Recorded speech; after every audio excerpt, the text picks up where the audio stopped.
In 1981, an explosive rock band vanished mid-tour, jet, crew, and all, without a single trace. No crash, no distress call, nothing. Fans mourned, families broke, and theories spiraled. 19 years later, the Navy yanked their jet from the ocean, untouched by time. But what lay inside changed everything. Tied in wires, wrapped in clothing, was something so twisted it led to the immediate arrest of their manager. But before we start, smash the like button, subscribe, and hit the notification bell so you never miss out on our upcoming stories. After the Navy pulled the jet from the ocean depths, the news swept the nation like wildfire. Theories bloomed overnight. How could a plane vanish for nearly 20 years, only to reappear without warning? TV specials aired non-stop. Radio debates grew heated. Across the country, people watched, listened, and wondered. The band's faces reappeared on screens, frozen in time, reigniting a mystery that had long haunted fans and investigators alike. Detective Sally and Officer Mike took the lead. The case felt different, heavy with something unsaid, a mystery deeper than the wreckage itself. As the world buzzed, fans gathered in candlelit vigils, singing the band's old hits. The air shimmered with nostalgia and hope. Near the crash site, reporters crowded for soundbites and memories. Everyone wanted a piece of the story. Sally read through the manager's statement again. Something didn't add up. That nagging feeling pressed in. This case was far from over. Stories kept shifting every time Sally revisited them. The manager's version never quite lined up, and something about his tone felt off. She and Mike quietly agreed. He was hiding something. Their next stop was the band's old producer, Greg. His studio, once vibrant, now sat in heavy silence. He recalled how the band had changed before their final flight, more distant, more guarded. Something had shifted. Greg's voice wavered as he described the band's odd behavior, the unspoken glances, the silence. It was as if they shared a secret too heavy to speak aloud. As they turned to leave, Mike spotted a bundle of old letters in a dusty drawer. The pages were yellowed, covered in frantic handwriting. Curious, he pulled them out, and Sally joined him, eyeing the yellowing pages covered in frantic scrawl. Sally slipped them into a folder, sensing their importance. Greg watched them closely, unease etched into his face. Whatever those letters contained, Sally felt sure they were getting closer to the truth. Greg's unease lingered in Sally's mind. His nervous glances and tight-lipped demeanor only deepened her suspicions. Whatever was hidden in those letters clearly unsettled him. As they left, she felt they were carrying something vital, pages that might finally crack the case open. Outside, fans gathered with worn memorabilia, albums, posters, ticket stubs, leaving them in quiet tribute. Some whispered about lost lyrics and hidden messages, trying to uncover meaning in the past. In her office, Sally pored over the letters. The language was vague but tense, each phrase hinting at unease, as if the band had tried to warn someone without saying too much. Meanwhile, Mike met with the band's old fan club. Theories flew, some wild, others grounded in memory. He took notes on everything, knowing even the strangest idea might hold a truth. Pete, the band's former technician, spoke quietly to Sally, clearly hesitant. His words hinted at unease before the band's final tour. Rumors and whispers they had all tried to ignore. Now, they couldn't be dismissed. Pete hesitated, scratching the back of his head. He spoke of paranoia, people not trusting each other, a sense that something wasn't right. His posture, his twitching hands, all hinted at more than he was saying. Sally noticed his unease and waited. Eventually, he admitted the band had grown jumpy, their eyes scanning the room like they were being watched. They never shared much, only vague hints that left the crew uneasy and confused. Later, a local DJ contacted Sally, offering rare recordings of the band's old interviews. He claimed they were filled with cryptic references that hadn't made sense at the time. She took the tapes, sensing they might hold crucial answers. Sally and Mike sat hunched over the recorder, the band's voices coming through in static-filled fragments. The lyrics and conversations were layered with tension, carefully worded, filled with half-spoken fears and strange illusions. Each track felt like a veiled message, as if the band had tried to say something without truly saying it. Determined to understand more, Sally visited Lucy, the drummer's sister. She spoke of how her brother had changed before the tour, distant, distracted, and unusually withdrawn. Lucy described the drummer as troubled and distant in the days before the tour, lost in some inner turmoil, speaking in riddles, waking from nightmares. Her stories painted a picture of someone gripped by fear long before the disappearance. Sally took it all in, realizing this wasn't just about the band's fate. It was about the individuals, each carrying their own burden. Meanwhile, Mike chased every lead on the missing manager, but each trail ran cold. It was as if he had vanished too, leaving nothing behind. Frustration mounted, but they pressed on, knowing his role was too significant to ignore. Then came a breakthrough. A retired pilot, George, shared a curious detail: an unregistered flight path recorded around the time of the band's disappearance. It didn't match any official records, but the timing aligned perfectly. Intrigued, Sally visited George's home, where he described seeing a man at the airfield during that same period, someone who didn't belong. The detail added another layer to an already tangled case, one that refused to stay buried. George recalled seeing someone at the airfield who resembled the band's manager, someone who clearly didn't want to be noticed. The description struck a chord with Sally as she studied an old photo of the man. George then pulled out a box of flight log. One entry stood out: unusually high fuel orders that didn't match the expected flight range. It was a small but telling anomaly. Sally sensed something hidden in the details, a piece that didn't fit. Mike, digging into the records, uncovered a trail of fuel transactions linked to a shell company. Further digging revealed an offshore account tied to it. The financial trail was murky, but it hinted at something far bigger than they had imagined. Though they couldn't yet prove the manager's involvement, the pattern of deception and secrecy pointed in his direction. It wasn't solid evidence, but it was the strongest lead they'd had. With each new clue, Sally and Mike grew more certain that the truth was buried beneath layers of misdirection. Names, companies, and accounts formed a fragmented map, a decades-old plan slowly coming into focus. It felt like they were closing in on something big.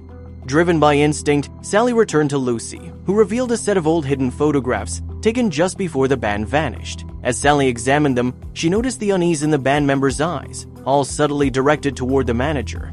Behind the appearance of unity, the photographs revealed something far more fragile: distrust and quiet fear. Meanwhile, Mike continued combing through financial records. He uncovered a pattern: large cash withdrawals made during each stop on the 1981 tour.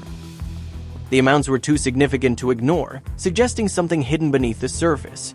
To dig deeper, Sally met with former groupies. Their recollections added a chilling layer: comments from the manager before shows that felt like goodbyes, as if he anticipated an ending no one else saw coming. The deeper they went, the more the pieces pointed to a secret long buried, one that was finally starting to surface.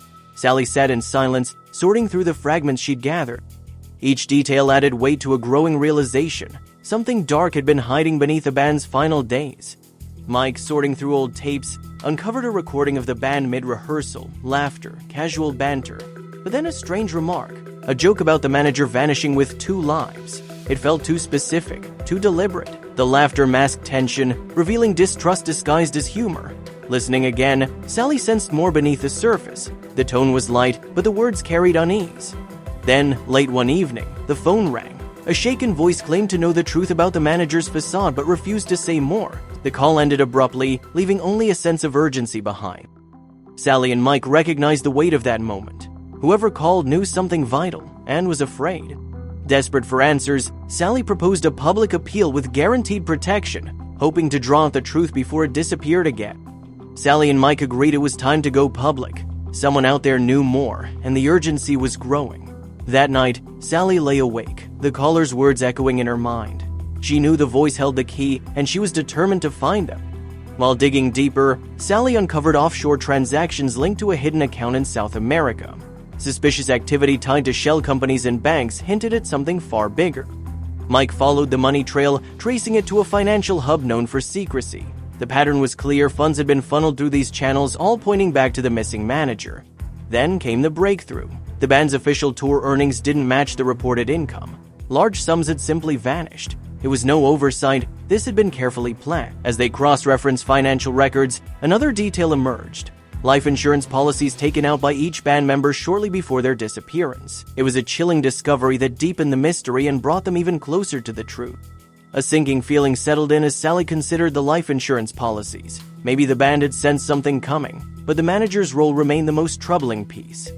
Surveillance footage added to their suspicion. Grainy tape showed him in secretive meetings with unidentified men. The handshakes, the hush, it all pointed to something carefully hidden and likely dangerous. Sally soon uncovered a document showing the autopilot had been preset for a slow descent mid-flight. It was a strange detail, one that hinted at intentional interference. Alongside it, the manager's handwritten notes matched elements of the autopilot coding. The link was undeniable.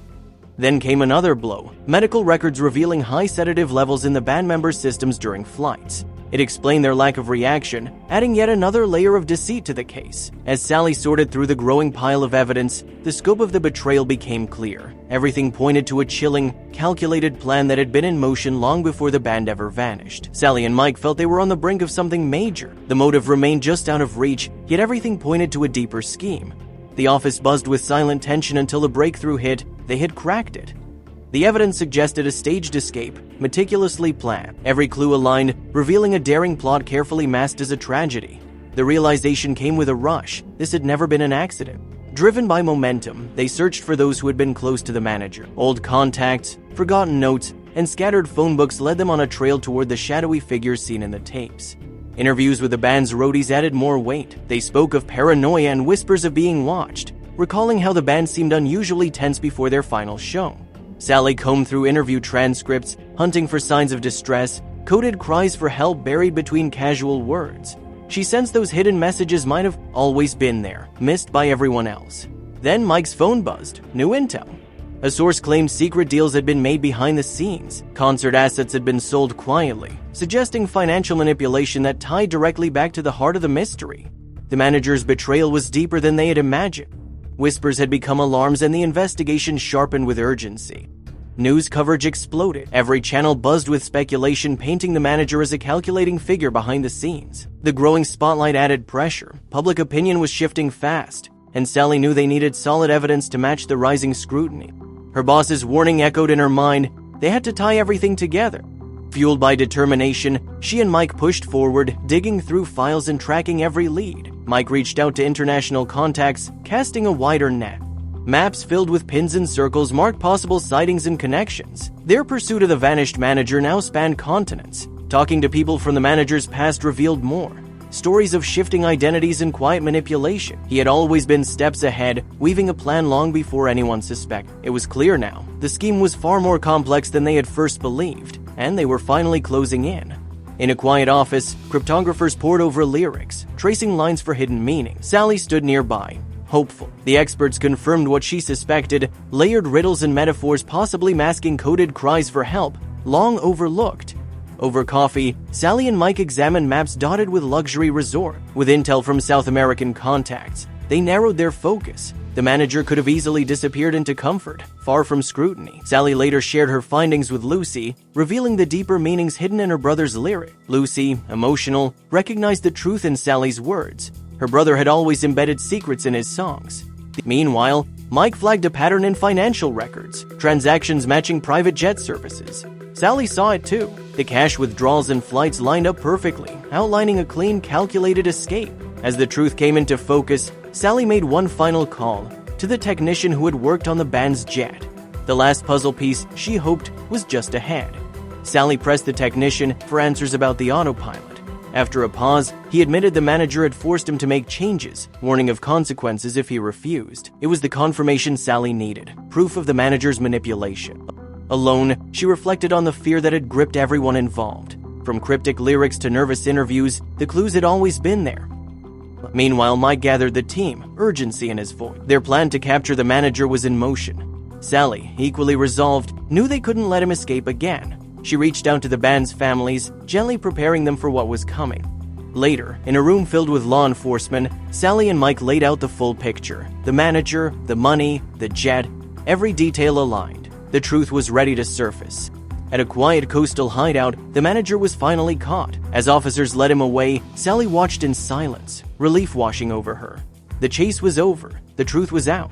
As news broke, the band members' families gathered in quiet grief. The truth brought tears. After years of uncertainty, they finally had answers, painful but necessary. In the media room, reporters scrambled as the manager's betrayal was laid bare. He had diverted funds and orchestrated a grand deception, sacrificing the band for his own gain. The revelation stunned fans, the depth of the betrayal hitting hard. Vigils formed as fans lit candles, mourning the loss while celebrating the legacy. Through the pain, the music endured, each note a reminder that the band's spirit lived on. Thank you so much for watching. If you enjoyed this story, don't forget to hit that like button, subscribe, and ring the notification bell so you never miss another unbelievable tale like this one.